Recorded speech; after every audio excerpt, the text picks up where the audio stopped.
বংশীহারি ব্লকের মহাবাড়ি গ্রাম পঞ্চায়েতের দোতলায় অবস্থিত বলিপুকুর সমবায় ব্যাংকে ঘিরে ফের উঠল দুর্নীতির অভিযোগ গত মার্চ মাসে ব্যাংকের হিসাবপত্র সামলানোর জন্য ম্যানেজার নুরুল ইসলাম নিয়োগ করেন দুজনকে, যার একজন তার নিজের ছেলে রাহুল ইসলাম, অন্য এক ব্যক্তিকে। স্থানীয়দের অভিযোগ নিয়োগ হয়েছে টাকার বিনিময়ে। দীর্ঘ 2 মাস পার হলেও সংশ্লিষ্ট দুজন কিভাবে নিয়োগ পেলেন, তাদের কার্যপদ্ধতি কী তা নিয়ে প্রশ্ন তুলতে শুরু করেছে বিভিন্ন রাজনৈতিক মহল। সিপিএমের এরিয়া কমিটির সদস্য জয়ন্ত বর্মন এ বিষয়ে বলেন, এটা সম্পূর্ণভাবে প্রশাসনিক ব্যর্থতা ও স্বজন পোষণ। সরকারি অনুমোদন ছাড়া এমনভাবে লোক নিয়োগ কখনোই মেনে নেওয়া যায় না। আমরা চাই দ্রুত তদন্ত হোক ও দোষীদের বিরুদ্ধে কড়া পদক্ষেপ নেওয়া হোক। এ বিষয়ে বলিপুকুর সমবায় ব্যাংকের ম্যানেজার নুরুল ইসলাম জানান, বালুরঘাট সমবায় দফতরের আধিকারিক রূপম সাহার অনুমতি নিয়েই আমি এই নিয়োগ করেছি। ব্যাংকের স্বার্থেই এই পদক্ষেপ নেওয়া হয়েছে। কিন্তু পাল্টা বক্তব্য রূপম সাহার। দক্ষিণ দিনাজপুরের এই সমবায় আধিকারিক বলেন, ম্যানেজার আমার নাম করে যা বলেছেন তা সত্য নয়। আমি কোনো লিখিত অনুমোদন দিইনি, এমনকি এ বিষয়ে অফিসে কোনো নথিও নেই। এ নিয়ে তৈরি হয়েছে জোরদার বিতর্ক। একদিকে ম্যানেজার দাবি করছেন অনুমতির ভিত্তিতে কাজ চলছে, অন্যদিকে প্রশাসন বলছে কোনো কাগজপত্র দেখাতে পারবেন না তিনি। প্রশ্ন উঠছে, তাহলে কার অনুমতিতে প্রতিদিন ওই 2 যুবক কাজ করছেন? এদিকে প্রশাসনকে বুড়ো আঙুল দেখানোর সামিল।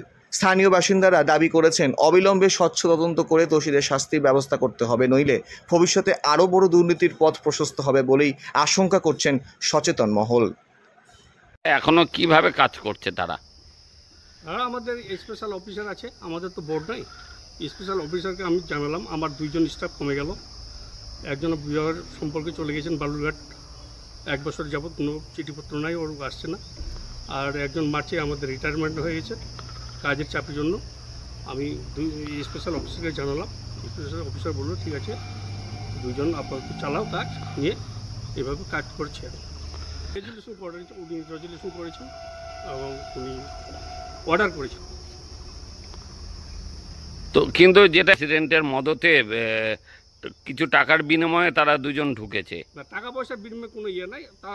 আমি তাদেরকেও জানিয়েছিলাম যে আমাদের স্টাফ কমে গেছে, স্টাফ লাগবে। তো ওরা বললো ঠিক আছে, স্পেশাল অফিসার যখন বলছে তাহলে নেন। আমার টাকা পয়সার কোনো ইয়ে হয়নি। আপনার নাম? আমার নাম নুরুল ইসলাম। মার্চ মাস থেকে 2 জনকে নিয়োগ করা হয়েছে, তারা এখনো পর্যন্ত তারা সমবায়ের কাজকর্ম করে যাচ্ছে। তো এই বিষয়টা কি বলবেন? অবৈধভাবে নিয়োগ হয়েছে, কে বা কারা করেছে আমরা এখনো জানি না। তবে আমরা শুনতে পেয়েছি যে 2 জনকে অবৈধভাবে নিয়োগ করা হয়েছে। স্পেশাল যে অফিসার সে নাকি নিয়োগ করার অনুমতি দিয়েছে, এটা ম্যানেজার বলছে। এটা আমরা বাইরে শুনতে পারলাম। কিন্তু আমরা যেটা জানি যে বোর্ড, এটা যে সমবায় সমিতির যে নিয়ম অনুযায়ী যে বোর্ড এখন নেই, যতক্ষণ না নির্বাচিত বোর্ড আসে ততক্ষণ কিন্তু নিয়োগ করা যায় না। এখন কিভাবে এটা হচ্ছে, আমরা খবর পেলাম যে ওই স্পেশাল যে অফিসার সে টাকা পয়সা নিয়ে এইটাকে অবৈধভাবে নিয়োগ করেছে, যেটা মানে চূড়ান্ত দুর্নীতি একটা। তাহলে এই যে সে তো অবশ্যই টাকা পয়সা ছাড়া কি এই আমলে আর নিয়োগ হচ্ছে নাকি? আর এগুলো কীভাবে মানে কীভাবে নিয়োগ হলো, এলাকার কোনো ছেলেমেয়েরা জানতে পারলো না। কারণ আমাদের এলাকায় তো অনেক এরকম ছেলেমেয়ে, শিক্ষিত ছেলেমেয়ে আছে, যে তারা তো অন্তত জানতে পারতো যে আমরা নিয়োগ হচ্ছে, তাহলে পরে তারা হচ্ছে পরীক্ষা দিতে পারতো। এর আগেও যে নিয়োগগুলো হয়েছে ক্যাজুয়ালভাবে নিয়োগ হয়েছে, যেটা হচ্ছে অবৈধভাবে। আর স্পেশাল অফিসার কত বড় অফিসার হয়েছে আমি জানি না, যে সে হচ্ছে পারমিশন দেয় এগুলো করার। দেননি, পারমিশন দেয়নি, তাহলে দেখা হবে আগামী দিনে। আমরা তো আমাদের এজিএম আছে, ভোট আছে, সেগুলো আমরা তখন দেখব। আপনার নাম? আমার নাম জয়ন্ত বর্মন। হ্যাঁ দাদা নমস্কার, আমি সাংবাদিক বলছিলাম। হ্যাঁ বলুন, কে কোথাকার? বুনিয়াদপুর থেকে। হ্যাঁ হ্যাঁ, বললাম যে আপনার বংশীহারি ব্লকের মহাবাড়ি গ্রাম পঞ্চায়েতে এই যে আপনার বলিপুকুর সমবায় আছে, ঠিক আছে, সেখানে মার্চ মাসের হিসাবের জন্য আপনার 2 জনকে নিয়োগ করেছিল সমবায়। তো যেটা ম্যানেজার বলছে যে আপনি বলে ওটা অর্ডার দিয়েছেন।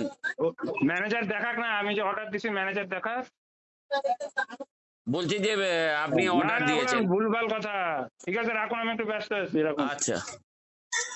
বংশীহারি থেকে অমিত মহন্তর রিপোর্ট, কোরেক্ট নিউজ।